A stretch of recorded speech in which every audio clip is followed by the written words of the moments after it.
Welcome to Haystacks in Hell, an Ex-Adventist podcast where we tell stories about growing up Seventh-day Adventist, leaving faith behind, and building new, fulfilling lives.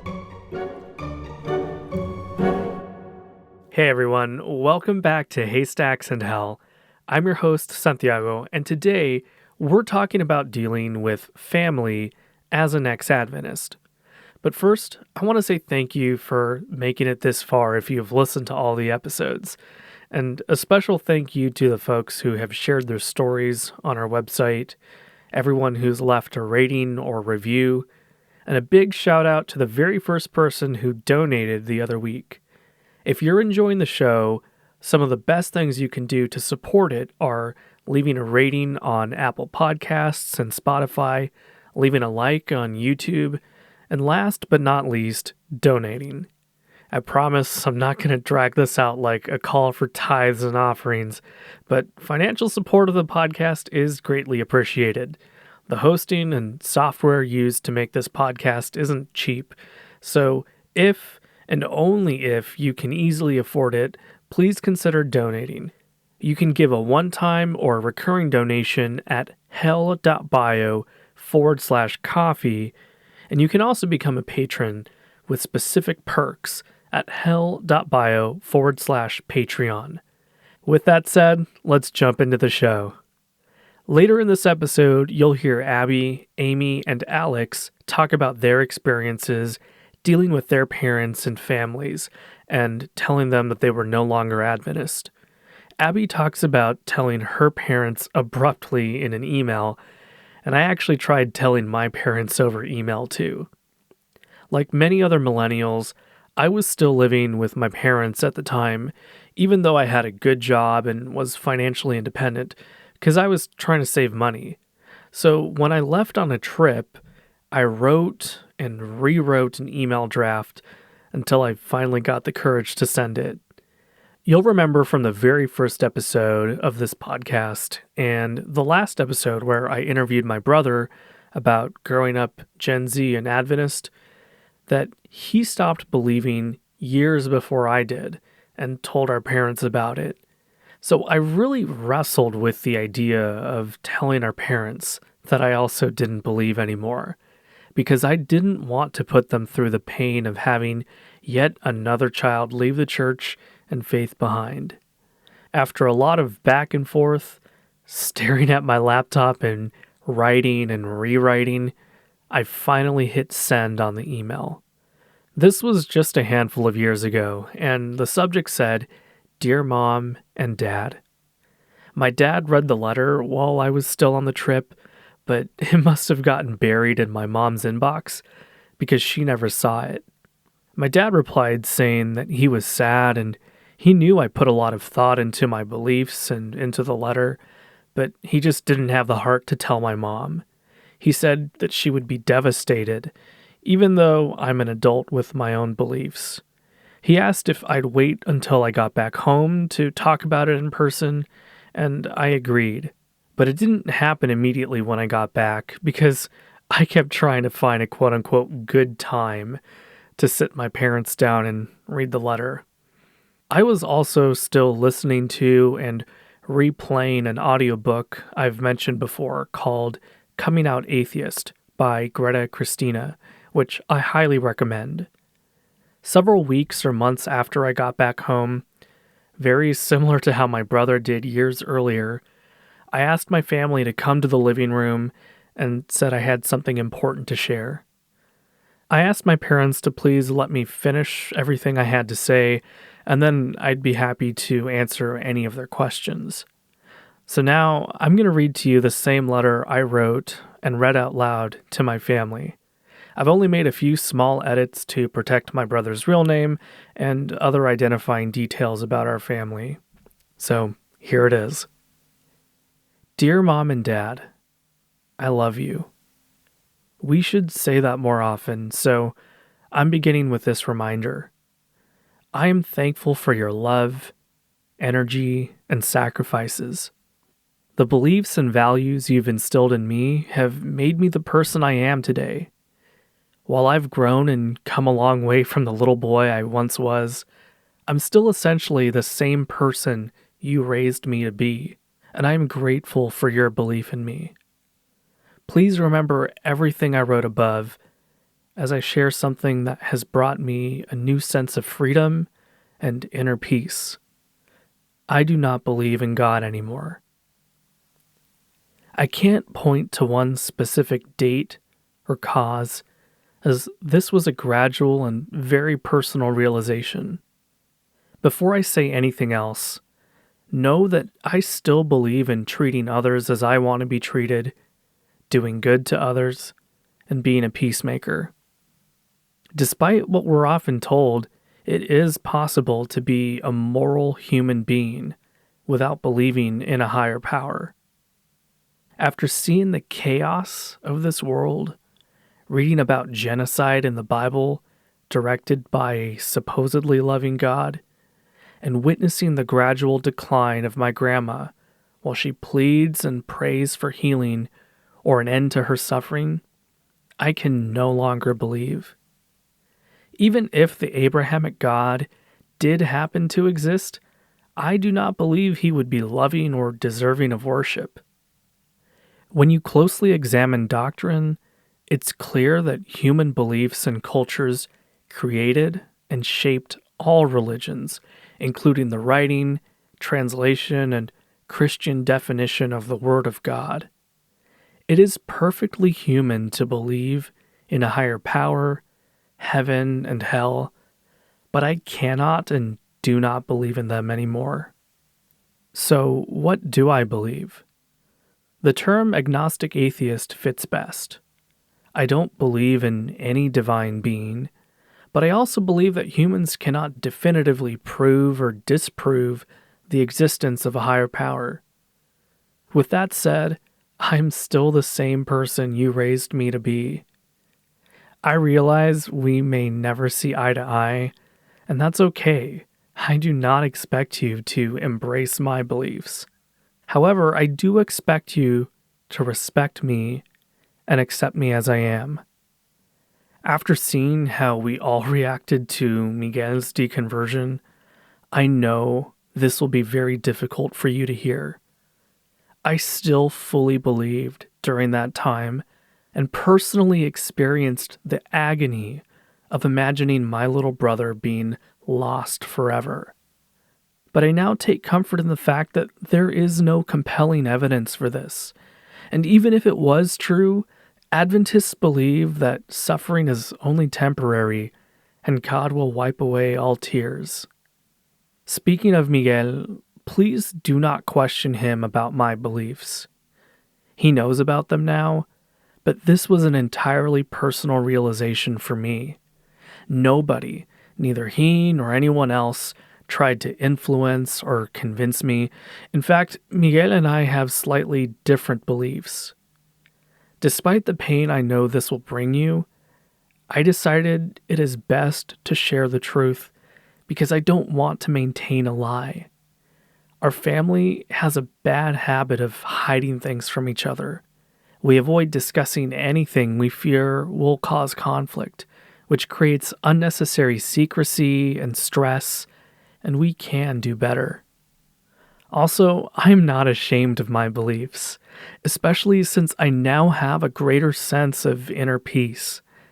That may sound paradoxical to you because we've been taught that true peace can only come from the Christian God. In reality, I've found that faith and religion can create immense turmoil and inner conflict. Aside from unsuccessful attempts to know God's will or worrying about facing his judgment, there are so many conflicting views, even within a single church. For example, I spent a lot of time reading about the issue of women's ordination and realized there are decent people on both sides of the debate, and both have interesting arguments backed by scripture. The same could be said for views on music, dress, and anything else influenced by human culture. Ultimately, though, none of these debates really matter. No longer believing makes that so apparent, and this realization has brought me greater clarity and peace. With that said, I do not plan to widely share my beliefs. I may choose, at my own discretion, to tell certain people, but as of today, I have no specific plans. If you insist, I will continue to join you in family worship as long as I remain in your house, but I do not plan to attend church regularly, and I will definitely not participate in any leadership capacity. I respect your right to believe and worship. There are positive aspects to faith and being part of a church community, and I do not fault you for wanting that. I just ask and expect that you respect my right to not believe. I will not engage with lectures or attempts to change this. I do not take this lightly. It is something I've thought about deeply, and it's now a part of who I am. You might be wondering, where did we go wrong, or what could we have done better? Please don't feel like you did anything wrong. If anything, I'm grateful for everything you did right. In summary, I now identify as an agnostic atheist. This was a gradual and personal realization which has brought me greater peace. That said, I still believe in treating others as I want to be treated, doing good to others, and being a peacemaker. Please do not question Miguel about this. Neither he nor anyone else tried to influence or convince me, and we don't share the exact same beliefs. Also, please keep this between us. While you and Miguel now know about my beliefs, I will decide if and when it's appropriate to share with others. I'm willing to join you for family worship while living in your home, but I will not attend church regularly. I also won't engage with lectures or attempts to change my beliefs. They are now a part of who I am. Just as I respect your right to believe and worship, I expect that you respect my right to not believe and accept me as I am. Last, but definitely not least, remember that I love you. Your son, now and always, Santiago. I was definitely nervous and emotional when reading this letter to them, and I remember that pretty early on, my voice got shaky, and at one point, tears actually started to stream down my face. I actually choked up and had a long pause before I could say out loud, I do not believe in God anymore. Not because I was conflicted about my views, but because I knew that I was actively hurting my parents in that moment.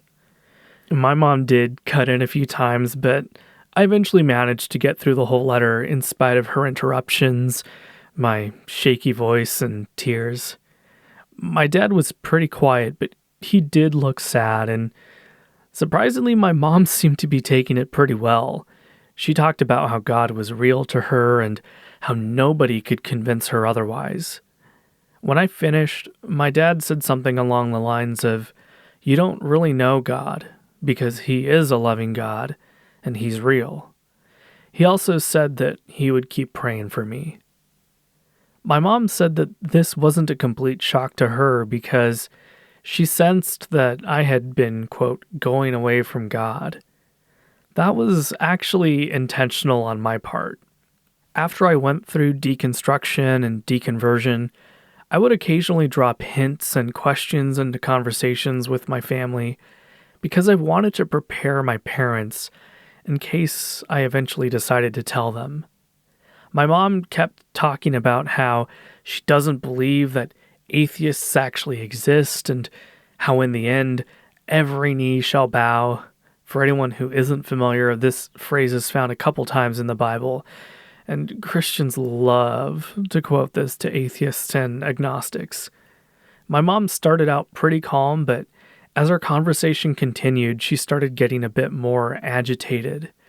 Even though I told my parents I was going to keep this to myself because I knew they wouldn't want me to talk about it openly, she talked about how I was going to humiliate our family. especially in front of other church members and our extended family who aren't Adventists but have always looked at our family as spiritual and godly. She also asked me what specifically God did to me, causing me to blame him or be angry with him. And I calmly explained to her that I wasn't blaming God for anything because you can't blame things on something that you don't even believe in. I reminded her that this was a gradual process for me and that I couldn't even remember a specific point in time when I stopped believing. She said that God is love, but he is just, and that's why he's done everything we read about in the Bible.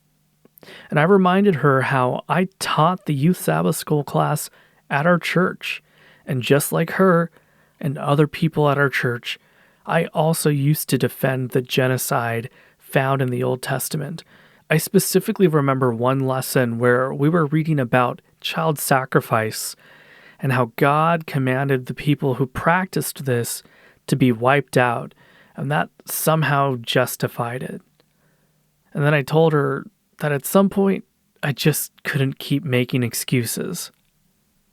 She kept talking about how Satan is not stronger than God and that she would keep praying for me and she wouldn't give up no matter what. She even managed to make a joke that she didn't spank me enough. And we actually did have a laugh about that, even though now as I think about it, it's kind of problematic. At one point, I told her very clearly that if I eventually got married, I wouldn't have an Adventist wedding, and that I wouldn't want a religious funeral service either. She asked me what I would do when the Sunday law comes, and I told her that I don't believe there's going to be one. But even if a national Sunday law ever got passed, of course, as an atheist, I would be against it. And I would oppose it right alongside the Adventists and everyone else who also wouldn't want that. Then she asked me about volunteering at church with music and other things. Earlier that year, I had told the nominating committee that I couldn't commit to any roles, so I was already off the hook. The last thing I remember her asking me is to promise her that I wouldn't join any atheist groups. She said that I would poison my mind even more, and that they didn't have any morals or values, and that they were messed up people. Unfortunately, this stereotype is still very pervasive among people like my parents, especially my mom.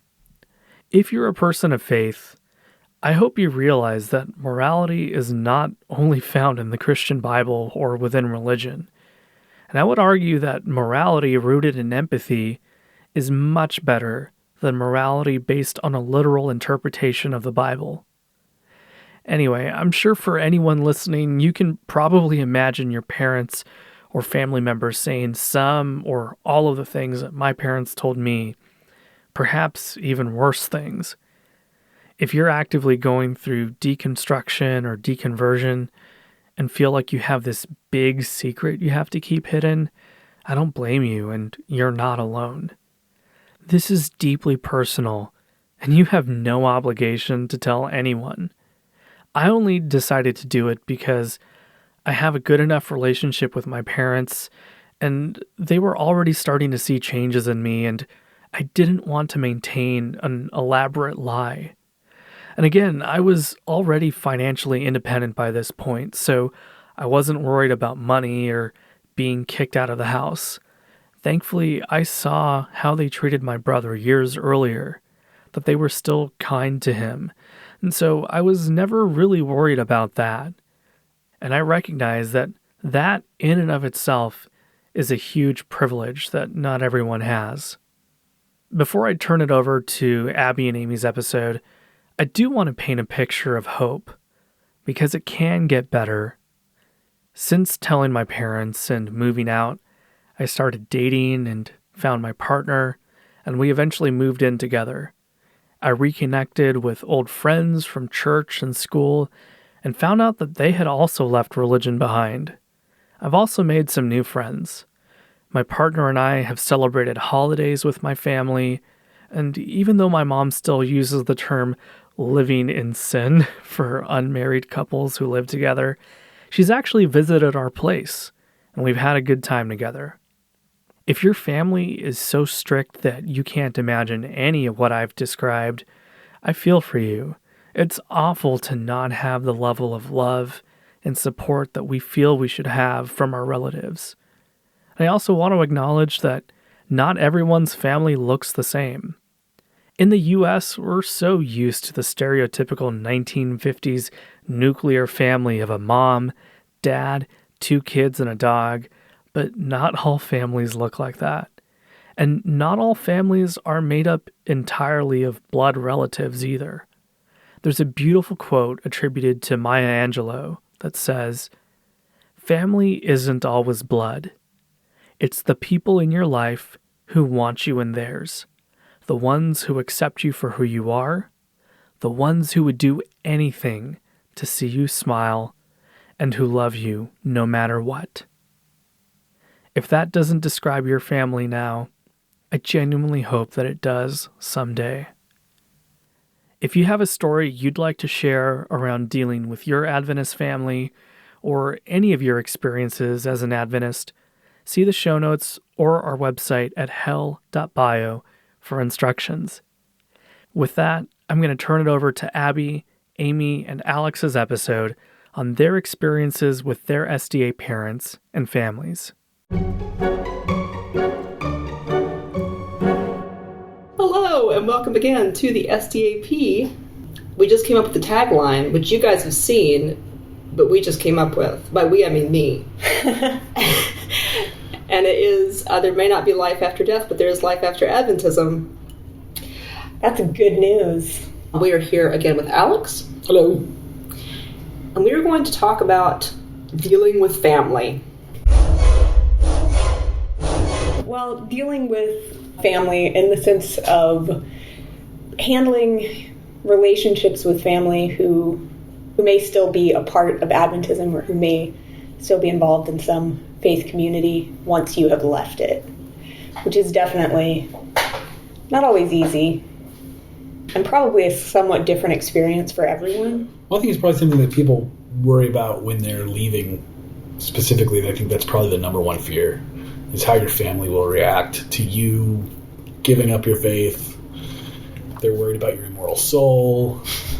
And it's troubling. You don't know how they're going to react, and you don't know what to expect. You don't know what you might have called down upon yourself. Well, you don't know if they're going to disown you, if their love truly was conditional all along, I'd say that has to be the single biggest fear for leaving the church, is how your loved ones will react, right? Best case scenario, it's probably a pretty awkward conversation.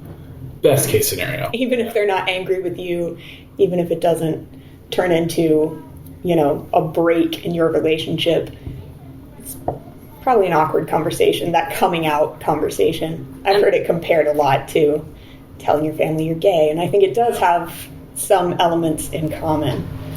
And I said this in the first episode, but I'll say it again. One of the things that is frustrating about Adventism is that it feels like you never are done leaving. And the reason for that is that most of us still have close friends and family, very likely our parents, in the church. And even if we've had that conversation with them, it's never completely done. They won't just give up on us. Because their faith requires them to keep witnessing to you. And even if they don't want to, they have this imperative. And so even if you have that conversation, you have to unfortunately keep having it in different ways. And it becomes wearying, but unless you're just going to be done with your family, you never get to really be done with this. Well, and what makes Adventism unique in that way is, I think that a lot of other religions, your family might still be a part of the church, and you have to deal with that however you deal with it. But what's unique to Adventism, at least in how I've seen it unfold with my friends, is that Adventism has a very specific culture to it. And we have this system where there's Adventist employers, and you went to school with the same people your entire life, so your whole social structure is built around the church. And I think that's something that's unique to Adventism that someone leaving, say, a Baptist congregation or a Catholic congregation doesn't necessarily have to deal with their whole world being flipped on its ear. It's in like the same Mormonism. way we do. It's like Mormonism, but I can't think of too many other, or maybe J-Dubs. Yeah, probably. Jehovah's Witness. I don't know of many others that are like that.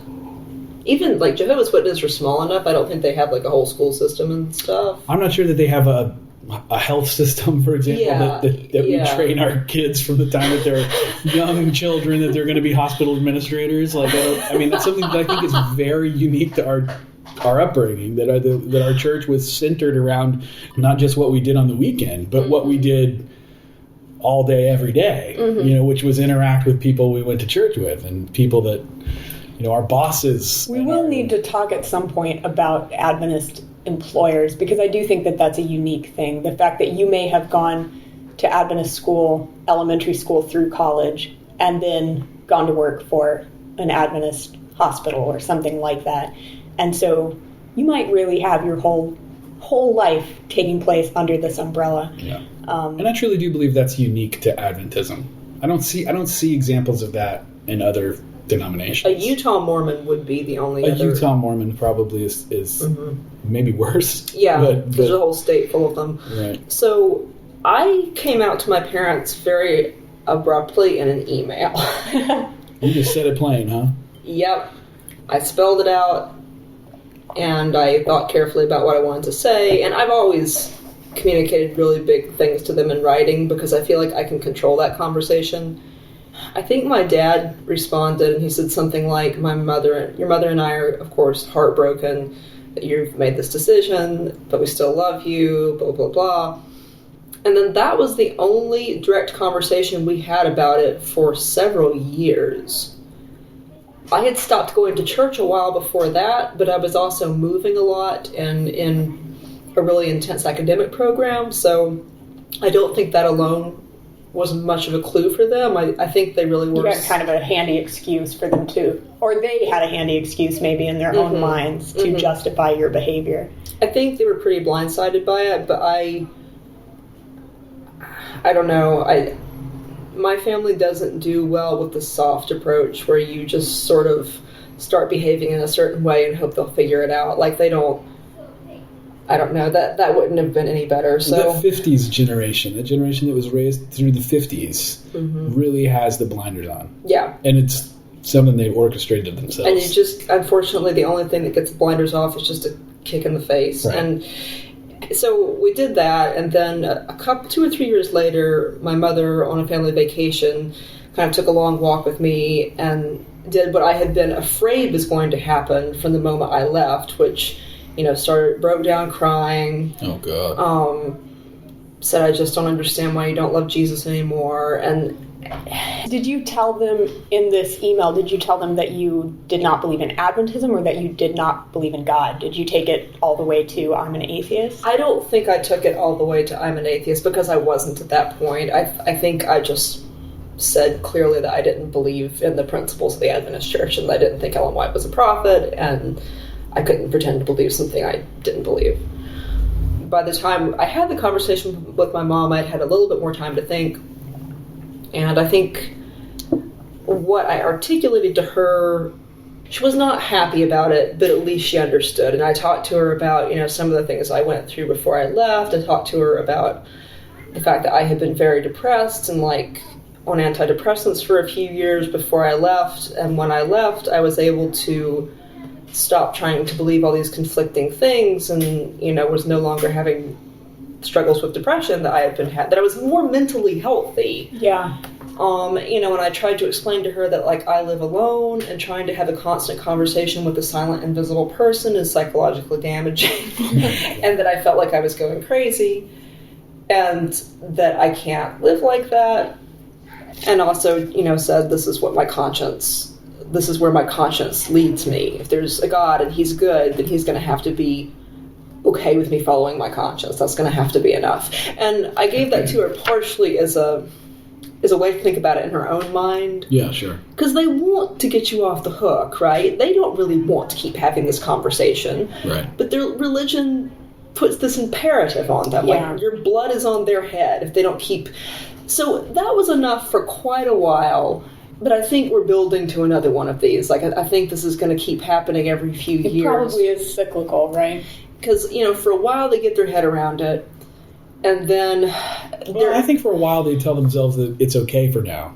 Yeah, and I think they very much think that you will come around, that you are on this quest, and right now you're kind of at a low point, but later you'll come back around to it. But when it's been long enough that you haven't come back around to it, the clock's ticking because on your immortal soul. We have to fix it. It's true, and God is leading you home. Like that in their mind, like they do not even for a moment reason from the place of like, well, this makes perfect sense if all of this stuff is bullshit. Like, in their mind, like, it's true, and so God has got you on this journey, and right. They'll keep praying, and God will lead you home. And this makes me really sad. Yeah. It makes me feel bitter, and I don't want to feel bitter I would rather just leave that experience, take the good things, and leave the rest of the experience.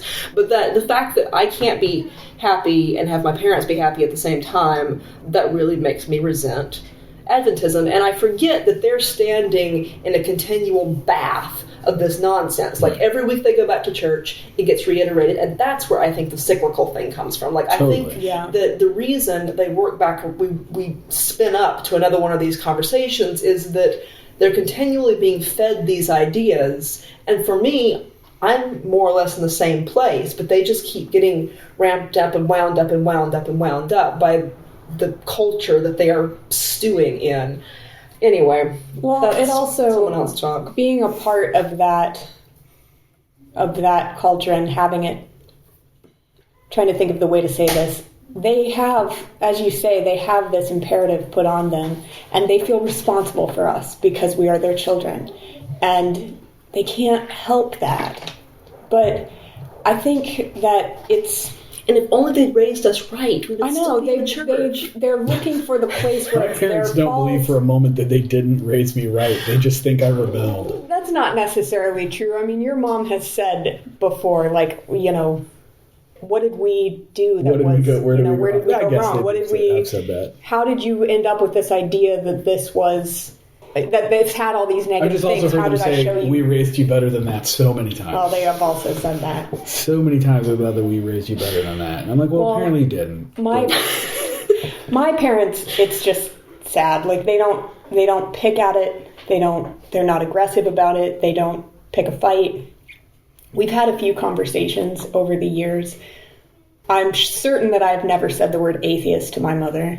You know what? When we were overseas recently, and she was asking what the conflict in Ireland was about, I was trying to just sum it up really quickly because I didn't want to break out Wikipedia. I said, well, they say that if you are in, some parts of Ireland, and they will, people are willing to shoot you over your religion. And if you say, they'll ask you whether you're a Catholic or a Protestant, and if you say I'm an atheist, they'll think for a moment, and they say a Catholic or a Protestant atheist. Yeah. And I made that joke kind of to insert the word atheist in the conversation. This is the thing we can say without, like, whispering or cringing. Yeah, anyway, continue. Well, my mom and I have always communicated well. She's always been someone who is very non-judgmental and willing to talk through things with you. And all my growing up, we had this relationship where I wasn't afraid to ask her questions, and I wasn't afraid to talk to her about things. But I feel like there's this point with this that I'm afraid is too far. And so I know that part of the reason that we haven't ever just torn the Band-Aid off completely is because I'm afraid of it. I'm afraid of her being hurt. I know that it hurts her enough that I don't go to church, and that she knows that I don't believe, without me coming out and saying, no, it's not just that I am not an Adventist. It's not just that I have questions about the efficacy of the Bible. It's that I don't believe that there is a higher power. And I think that would hurt her a lot to have that said bold-facedly. My family is big on half-truths and winding conversations and, sort of the family myths, the stories that we tell ourselves until we believe them. Mm-hmm. So, like, in our own minds, in the family's collective imagination, each person in the family is like a larger-than-life hero, And so... Yeah, so we don't... It's charming when it's not damaging. Yeah, so we don't do that. And that's not part of your myth. And that's not part of the myth. But my mom, because she had this experience of her husband, leaving the church, struggling with this throughout his entire adulthood, and then eventually coming back to the church when I was, in my mid-20s, I think that she expects that that is the path that I and my siblings are on. She thinks that eventually we will find our way back. Yeah. And she clings to that very much. I don't know what the right way to handle that is, but she... I don't know. We had a conversation when my daughter was born, because my daughter was born and a couple months later my grandfather passed away. And it's this extremely heightened emotional time in the whole family. And my dad says, well, I'm just so... it's just such a comfort. It was his father who had died. And he says, I'm just so comforted that we'll all be together again in heaven. And, I know that you guys, it's so important to me that you guys have like the dedication ceremony for Alice. And as soon as he said that, we were still going to church occasionally. Yeah. But when he said, you're going to have this dedication ceremony for the baby, it was like, I heard that horror movie sound in my head. Like, it was like a record scratch. Like, no, we are absolutely not going to do that. And because that was a really big deal to him, I had to have a conversation with my mom at that point. And I told her, look, I don't really know what I believe, but I can't go through this dedication ceremony where I promise to raise her in the church and I promise to do all of these things and I dedicate her life to God when I'm not really sure what that means. And I'm not. So she accepted it. My dad never mentioned it again. Then, of course, a few years later, we kind of have to have, as you say, we have to have another conversation about it. And this is one of the saddest conversations we've ever had. She was there and she was talking about, she's really involved in her church. She teaches, like the early teen Sabbath school. And she's such a good person. She is. Amy's mom is wonderful. The gentlest of our three mothers, I think. She is gentle is probably the best word to describe her. She's an incredibly gentle, incredibly nurturing person, an incredibly kind person, and unselfish in every way, and just very authentic, very, very genuine and sincere. And I hope to be as good a person when I grow up. She's a great person, and I'm close with her. This was, I don't know, maybe 5 or 6 years ago now, but we were talking and she was telling me about things that were going on with their church and the things that they were doing. And she says, she's like, and we kind of talked a little bit about my feelings about all of this and how we're not raising our child that way and we're not going to church. And again, it doesn't ever quite come to saying, I don't believe in God, but just, we're kind of talking around it as we do. She says, I know, and I understand. And she's like, I just sometimes feel sad. And she says, I'm going to go into church tomorrow and I'm going to get up in front and give this talk about, what we can do to make the church more welcoming to young people and all of this. And she's like, and I know the whole time I'm planning it, I can hear Satan in my ear saying, you're such a hypocrite. You're going to say all this stuff, but not one of your children will be in church tomorrow. And she says this to me tearfully, and it breaks my heart because it breaks her heart. And, and I love her so much. And she loves me so much. And I know that she knows that I'm a good person. And I know that she is proud of me. I know that your parents are proud of you. Alex will joke that his parents are not proud of him, but it's not true. They, they know that you are a good father. They know that you are a good person. But they still have this way in which they have to feel disappointed. And that's what makes me bitter and angry towards it. Because their friends and the other people in their community have this thing that they can humiliate them with. They can whisper about their children in this, and I know that they do because they did it about my dad when I was a kid. I know what that is like. Yeah. And I hate that I've put them in that position, but... And that's one reason I have not been more public about not being an Adventist. Partially, I just feel like it's nobody's business. But I also feel a little bit like a hypocrite because there are times when I kind of throttle what I would otherwise say in social media because I know who's watching, and I know it includes my parents, at least relatives who don't know the full situation, and things that could get back to my parents' friends, and I feel responsible for them being publicly humiliated if I am not in the church. And Adventist community, like any small community, is somewhat of a gossipy place. There's little grudges that get everybody knows everybody. Everybody knows everybody, and it shouldn't affect me, especially now, but it does. Yeah. Well, you're still a human. Yeah. Who cares about people? Believe it or not, being an atheist doesn't make you not care about people. Yeah. I will say that I appreciate that my parents do not go out of their way to proselytize to me. They don't go out of their way to... every letter that my mom sends to me, because she sends cards. If I spend a day with her, she'll send me a little note the next week saying, it was good to be with you. She's very sweet in this way. But every note, of course, she ends with, I'm praying for you, I love you. And, that's the... Alex is ruining it. Sorry, I'm fidgety. But I didn't raise you to be like that. Didn't you? No. Anyway, but other than that, she doesn't badger about it. Whereas Alex's parents are a little bit more likely to pick at the scab, I guess. Alex's parents amuse me, but that's because I'm not their child. Yeah. No, they amuse me too. The stuff your mom does is hilarious. She tries to trick me into realizing that God has always been there, and that God is pulling all these strings. There's 2 sets of footprints, Alex. There was only one set of footprints on the beach, and it wasn't mine. Like what is the most recent thing she's done? Is like she'll. Oh, that your tonsillitis is an answer to prayer. Oh, okay.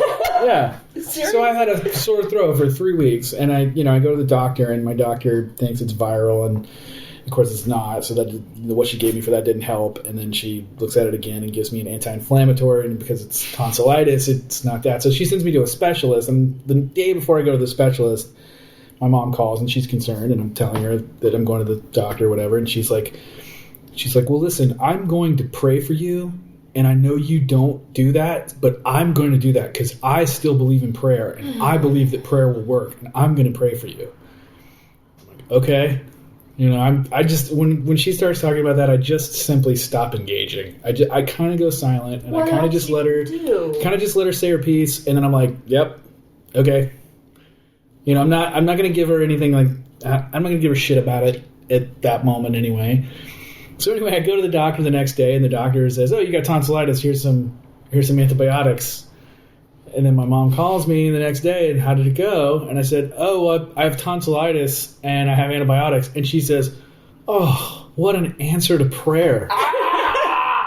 What an answer to prayer. And she says, because, I prayed about this, and this has been a true answer to prayer. And you're like, I had an appointment with a medical professional before you ever prayed. It's what she's doing, and there's a few other examples of her trying to she wants to orchestrate a miracle something that's going to win you over. She wants it to be an epiphany to me that all of a sudden, oh, that really was God orchestrating this situation or whatever. And she tries to sneak it in there, like, don't you see that was an answer to prayer because I prayed and then the doctor gave you antibiotics? It's always ripe with logical fallacies, these scenarios she comes up with. That's what makes me laugh. Oh man, and and so I've never said the word atheist to them, and I think they probably know I'm an atheist. Well, see, I think that atheist is outside the possible options in their minds. Maybe and so. We shared this in the Twitter feed, but we had a post from an Adventist family member that's talking about, that she just really hopes that her loved ones will maintain some connection to God, even though they've left and all of this. And I can't remember the way in which she phrases it, but someone immediately responds on Facebook. One of her friends immediately says, "Well, I hope you don't mean to say that they've left God. Leaving the church is one thing, but leaving God..." I'm sure she didn't mean that. Another friend comments after that and says, "I'm sure she meant to say left the church, not left God. Let's hope she hasn't given up on our Savior." That is a hell of a thing for an Adventist to say. Oh my God. It's just so... I mean, we were taught that Adventism was the one true faith, and that you didn't go to heaven unless you were an Adventist. Or at least that's what I was raised. Like, you weren't going to heaven unless you were an Adventist. I hemmed and hawed around it a little bit. No, for us it was very specific. We were definitely the remnant church. For us it was very specific. God would not come until everyone had heard the news that the seventh day was Sabbath.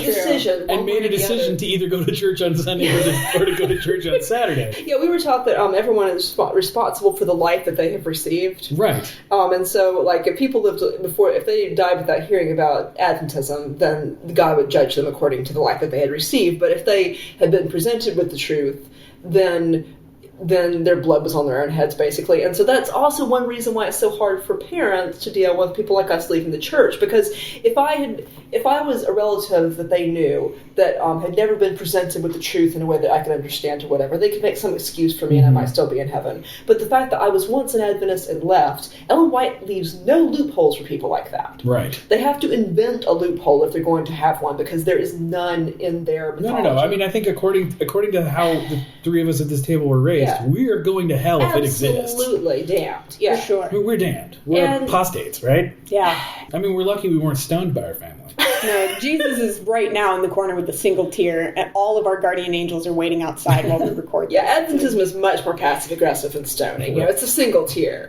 They just try to convince you of miracles later on, and hopefully you'll come back to the church. Oh my goodness! My goodness. Well, my mom does some of that. The whole, like, at one point in our travels, like, we had been dealing with some sort of difficulty, and after we were done dealing with the difficulty, through our own skill and cleverness, like getting ourselves out of the situation, she says, "See, prayer works." And I'm thinking, if you had told me you were praying beforehand, that might have worked better. Like, I didn't even know you were praying. It wouldn't have worked as hard if I'd known you were praying. Prayer is a thing we need to add to the list. Let God work. I would have stood still and let God work if I had known you were praying out of sheer spite, Mom.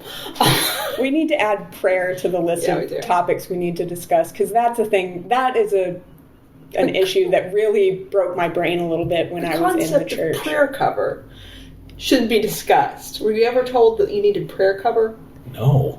Our church went through this phase where during a sermon, a group of ladies who were particularly outside the norm, these are already women who were somewhat fanatical. I remember what you're talking about. Would all be in the office, not listening to the sermon, but providing prayer cover, because somehow God was more active.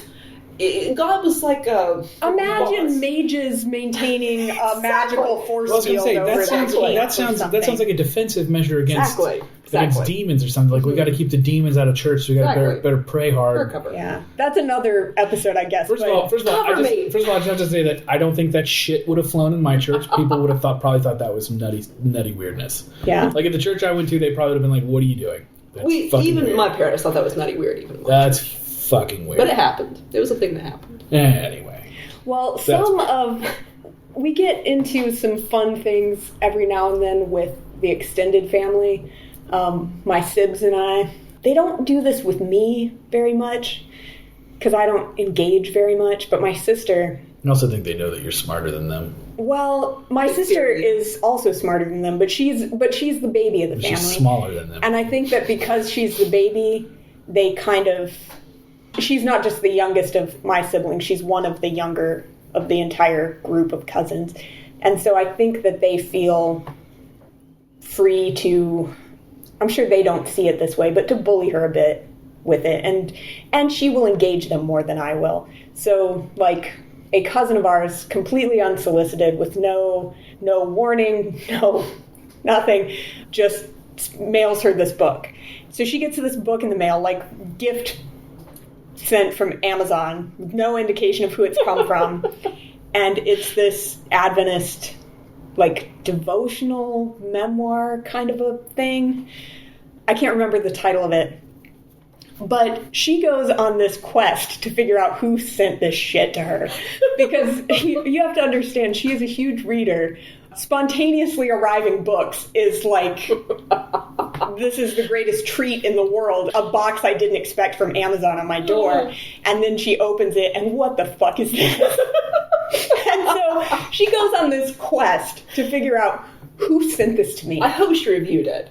She did. Oh, She's like, who sent this to me? And she's eliminating people. She's like, if it was my mom, she would have sent it to me with a personal letter explaining why she was sending it to me. If it was so-and-so, they never would have sent it to me. They would have just yelled at me on Facebook. It finally turns out, she posts about it on Facebook saying, I'm trying to figure out who sent me this book. And our cousin finally fesses up that he sent it to her. And he's like, I didn't realize that this would be a problem. Like, I thought you might like it. And she's like, what in our experience makes you believe that I would like this book? But she's like, fine. I will take you at your word. You sent me this book out of a genuine desire to share with me. I'm going to believe that. And so she read it. And she read it cover to cover, taking notes all the way through. And she wrote him a letter back saying, here are the things that I feel are deeply offensive to my life and belief system. Here's why I feel that you sending me this book was an act of aggression. And then she's like, fine. So here's my response to the book you sent me. I've read it. And now here is, I forget what book she sent to him. Oh, nice. I think she sent him a letter to a Christian nation or something like that. I just thought you would like this. And just like, okay, fine. You sent me this book because you thought that I might get something out of it. So here. What do you make of this one? And of course, she never heard any I was going to say, he's not going to from read it. that. But that sort of aggressive kind of, I don't know, I mean, I guess there are more aggressive examples of people witnessing to you after you've made it clear that you're not interested in it. But I don't have that in my life, fortunately. I just have my mom kind of trying to, like, say it without saying it. You know, she speaks a lot in code about, you know, all things happen for the glory of God and stuff like that. But I don't have anybody, like, truly, like, browbeating me. You guys do have the experience of people trying to steal your child and indoctrinate her. Oh, that's true. Lord. My grandmother tried to take our daughter when she was about 4 years old to this passion play that they put on near where my parents live in this, you know, rural area. And they put on this elaborate passion play that includes camels and it's anyway. Oh, it is just, it's so over the top. But it's also very intense and violent, as a passion play would be. There's a crucifixion that takes place live in front of you. That's pretty fucked up. When you think about it, that's really fucked up. Yeah. Yeah. Our daughter was staying with my parents for a few days. And like I said, she was probably like 3 or 4 years old when this happened. Probably about 4. And my grandparents were visiting. And they just sprung that on everyone. Like, oh, we bought tickets for everybody to go to this passion play. I guess Alice will just have to come with us. And learn the story of Jesus. Full credit to my mom, she immediately called me. And she calls me at work and says, look, your grandma bought these tickets. I didn't think you would be comfortable with this. She's like, I know that it's very intense and she's very little. And she's like, if you think that she could go to it, I will take her out during the scary parts. Credit to your mother. Credit to her for, you know, giving me the option of Props saying to her. No. But here I am, 2 hours away at work, and my grandmother was absolutely trying to sneak this by. Totally. So I called my brother, who was working, you know, closer to them, and was like, they're taking Alice to a passion play. You have to go rescue her. Save my child. And anyway, he went and rescued her, and she did not go to see a live crucifixion or anything of that sort. But they do try sometimes, in the same way that, family members would kind of take her aside at family gatherings and be like, now tell your parents that you want a little brother or sister. They will kind of do now, wouldn't you like to go to church? Maybe you should tell your daddy to go to Sabbath school. Fun songs. See the other kids. Yeah, which is always how it's sold. Mm-hmm. If I had a child, my parents would be much more aggressive. Are they, your brother, I assume, still takes his kid to church? Yeah, my brother is still an Adventist. He's a very liberal Adventist. We call those Badventists. He's definitely what you would call a Badventist. I think, my brother has pretty much said before that he believes that Christianity is good, basically, and it doesn't matter what kind of a Christian you are. But it doesn't matter. Wishy-washy you believe. Well, he is in a more difficult position. If he decided he didn't want to do it, the pushback I've gotten would be nothing compared to the pushback. Well, it would probably ruin his marriage, because right? it would be a big problem in his marriage, and it would be a big problem with he would catch it from both his wife's mother and my parents over, and I'll have to bleep my nephew's name out. Also, gosh, I don't know how much I can say about my brother. I'm going to assume my parents are not listening to this. I think you should assume they are. Well, my brother does a number of things that would be considered absolutely verboten to the Adventist lifestyle. But he also lives in part of the country where the church is more liberal. There's one of those left coast liberal elites, right? Yes, he's one of those left coast Adventists.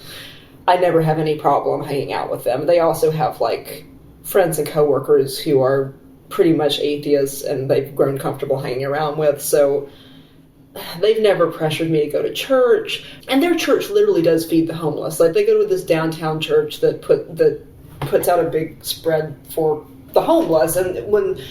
So one thing that I did want to say, and this probably has more bearing with my brother than with my parents, I sometimes feel like I'm kind of a coward because when I first left the church, I did not have any kind of an idea that it would be a better life. I really thought that it might be a worse life. I really thought that maybe religion was sort of something that we made up because our minds needed it, and without it, we wouldn't be mentally stable. And, even if it was totally a human invention, it was one that we weren't meant to see through.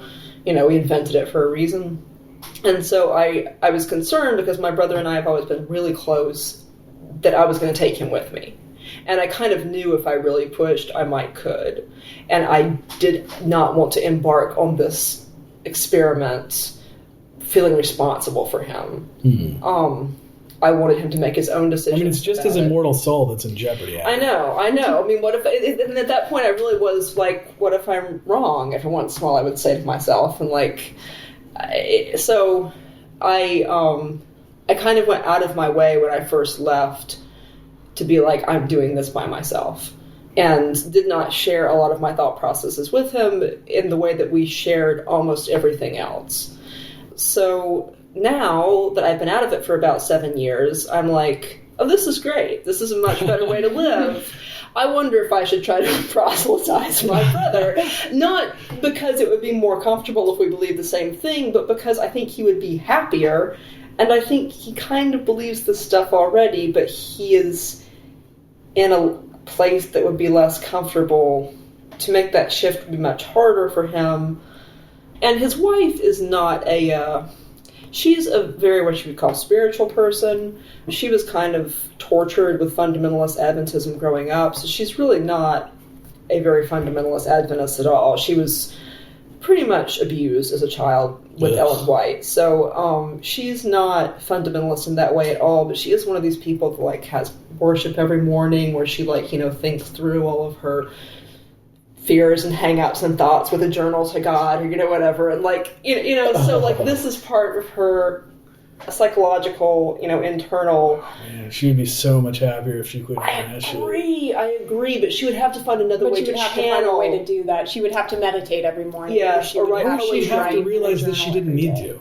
The thing you're talking about, I I did. Like, I would get up in the morning and I would read a passage from the Bible, and I would sit there and I would write in a journal, and I would wrestle with these ideas. Part of that, though, is feeling burdened that you should. Truthfully, it is. But what I ultimately began to do instead is every morning I get up and I sit here with a cup of coffee and I read a poem, and if I'm good in doing what I am trying to do as a writer, I sit and write a little bit. And it's the same thing. It's processing my emotions. It's processing and kind of centering myself at the beginning of the day, not in a spiritual sense, but in a psychological sense. Yeah. And you could replace that. You could realize that who you're talking to when you write this journal to God is yourself. And you could realize that what you're looking for when you read these passages and look for meaning and inspiration is some understanding of the world around you, which you get from art and philosophy and all of these other things as well. Yeah. And my sister-in-law, her hobby is making jewelry to sell on Etsy and the local stores. I mean, she's not... Wow, so she is a bad Adventist. Oh, there's and my brother drinks, although maybe I should cut that out.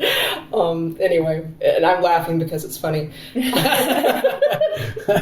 kind of is funny. When he first started drinking, there was no one else that he could drink with except for me. And so for a while there, every time we saw each other, we had to go out and, like, not just get a drink, but, like, experiment. So, like...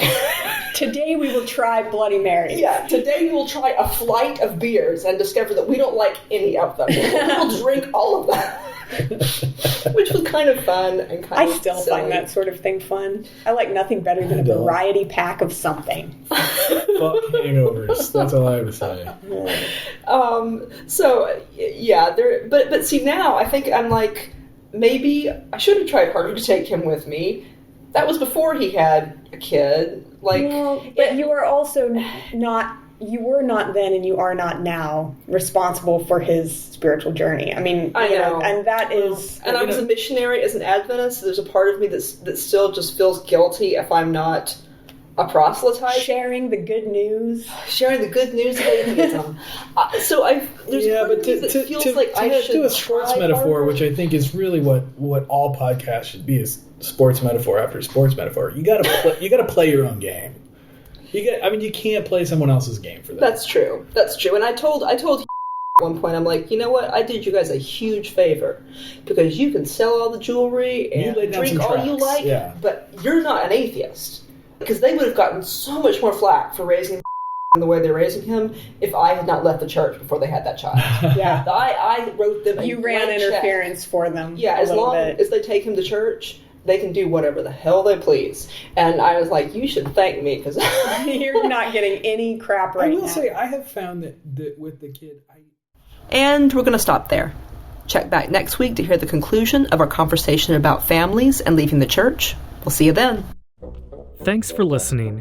If you have a story to share about your Adventist or fundamentalist experience, we'd love to hear it. You can submit stories on our website at hell.bio. That's HELL.bio. Or leave us a voicemail at 301-750-8648, and we might feature it in a future episode. Thanks to Abby and Amy for their original podcast audio, and thanks again for listening. We'll see you on the next one.